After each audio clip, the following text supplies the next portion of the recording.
Assalamualaikum warahmatullahi wabarakatuh. Halo semuanya, perkenalkan saya Julia Simentari, saya dari program studi informatika. Nah, pada video kali ini saya akan membahas materi mengenai membangun model clustering. Materi ini merupakan bagian dari Associate Data Analyst yang berfokus pada bagian kita membangun model clustering, memahami algoritmanya, serta melakukan praktik menggunakan tools. Nah, pada video ini saya akan menjelaskan konsep clustering, algoritma Keyman, hierarchical clustering, DBS scan, serta optimasi model menggunakan metode Elbow dan dendrogram. Selain itu akan ditunjukkan juga contoh studi kasus dan praktik sederhana. Di sini ada konteks materinya, itu materi ini disampaikan dalam konteks pembelajaran Associate Data Analyst, khususnya pada bagian membangun model clustering. Tujuan utama dari materi ini adalah agar peserta memahami konsep clustering dan mampu mengimplementasikan dalam kasus nyata menggunakan tools analisis data. Di sini ada tujuan. Adapun tujuan pembelajaran dari materi ini adalah memahami konsep dasar clustering, mampu menyiapkan data sebagai input fitur, memahami algoritma Keynes, hierarchical clustering, dan DBS scan, mampu melakukan optimalisasi Keynes menggunakan metode Elbow, serta mampu menentukan jumlah cluster hierarchical clustering menggunakan dendrogram, mampu melakukan praktik clustering menggunakan tools seperti RapidMiner atau Python. Dengan tujuan ini diharapkan clustering dapat digunakan sebagai dasar pengambilan keputusan. Di sini kita langsung saja ke pengertian clustering. Nah, clustering adalah salah satu teknik data mining dan machine learning yang digunakan untuk mengelompokkan data berdasarkan tingkat kemiripan tertentu. Dalam clustering, data yang memiliki karakteristik mirip akan dikelompokkan ke dalam satu klaster, sedangkan data yang berbeda akan masuk klaster yang berbeda. Klaster bersifat unsupervised learning, artinya tidak memiliki label target. Algoritma akan mencari pola atau struktur tersembunyi dari data. Clustering digunakan untuk segmentasi pelanggan, analisis perilaku, deteksi outlier, rekomendasi strategis bisnis. Clustering sering digunakan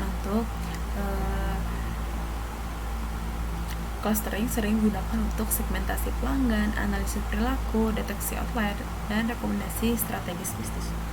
Selanjutnya ada algoritma Keynes. Keynes adalah algoritma clustering yang paling populer dan bersifat iteratif. Algoritma ini membagi dataset ke dalam cluster yang saling tidak tumpang tindih. Tujuan utama Keynes adalah meminimalkan jarak antara data dengan pusat cluster atau centroid. Semakin kecil variasi dalam satu cluster, maka semakin homogen data tersebut. Di sini ada langkah-langkah Keynes. Yang pertama, menentukan jumlah cluster. Memilih jumlah cluster.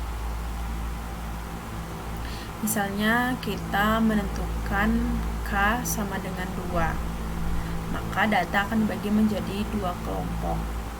Menentukan centroid awal secara acak. Setiap cluster memiliki satu centroid yang akan menjadi pusat perhitungan jarak.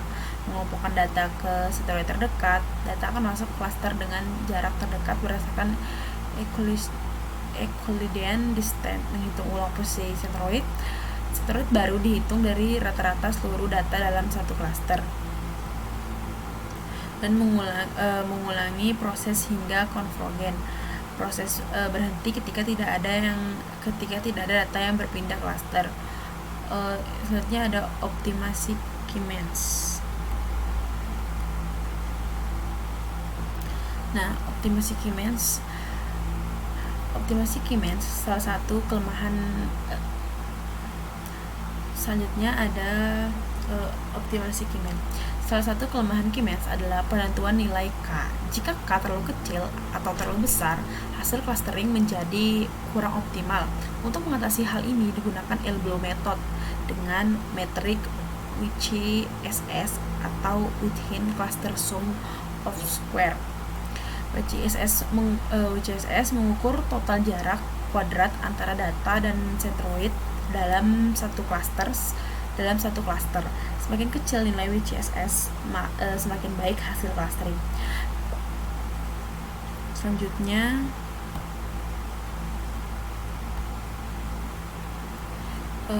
pada grafik elbow,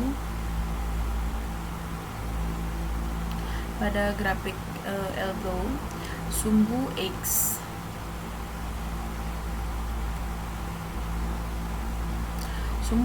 jumlah klaster dan sumbu Y nilai WCSS. Jumlah klaster optimal ditentukan pada titik yang membentuk siku atau elbow, yaitu saat penurunan WCSS mulai melambat. Selanjutnya ada hierarki clustering. Hierarchical clustering adalah metode clustering yang membentuk struktur bertingkat seperti pohon. Terdapat dua jenis hierarchical clustering, yaitu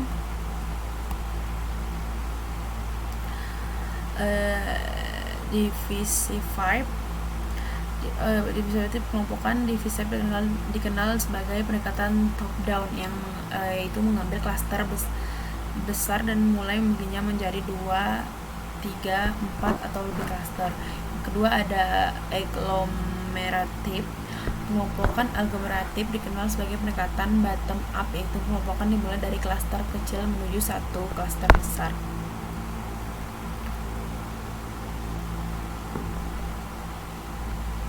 Nah, pada metode algoritmatif, setiap data dimulai sebagai satu klaster. Dua klaster terdekat digabung.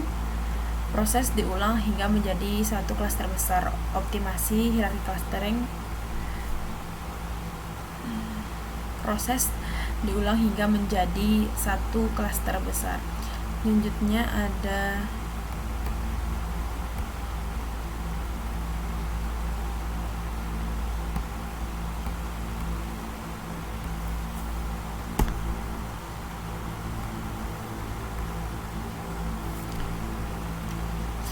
ada optimasi hierarki clustering. Dan selanjutnya ada optimasi hierarchical clustering. Untuk menentukan jumlah klaster terbaik pada hierarki clustering digunakan diagram.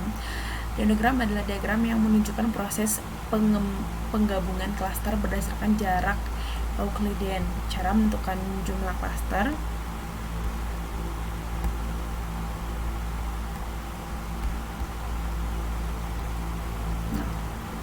Ini cara menentukan jumlah klasternya: menarik garis horizontal, menarik garis terpanjang yang tidak terpotong. Jumlah potongan garis vertikal menunjukkan jumlah klaster.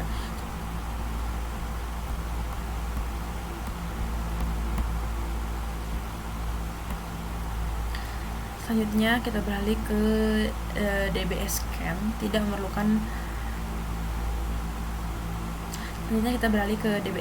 DBSCAN adalah algoritma clustering berbasis density. DBSCAN cocok digunakan untuk data dengan bentuk klaster tidak beraturan, mendeteksi noise dan outlier. DBSCAN tidak memerlukan penentuan jumlah klaster di awal, berbeda dengan K-means dan hierarchical cluster. DBSCAN tidak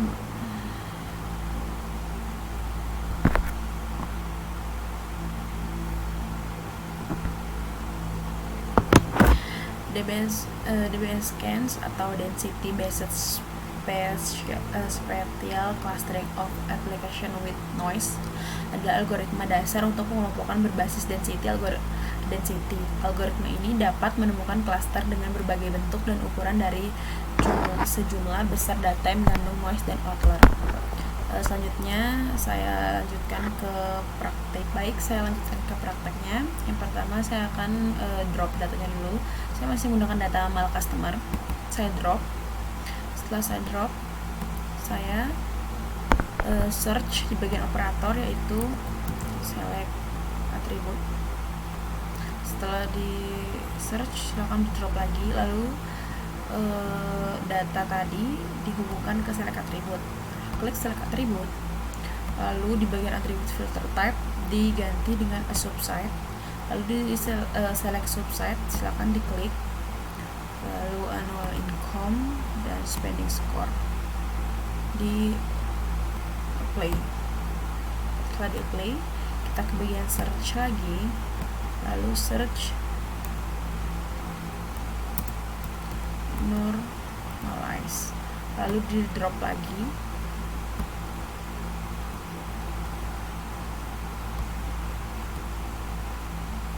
Setelah di drop, biarkan metodenya itu Z transformation tetap seperti ini di bagian parametersnya.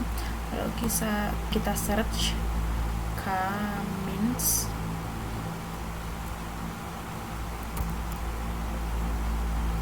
clusteringnya, lalu di drop lagi. Lalu silakan hubungkan select atributnya ke normalize, lalu normalize nya ke clustering, lalu clusteringnya ke rest. Setelah dilakukan seperti ini, teman-teman bisa langsung run.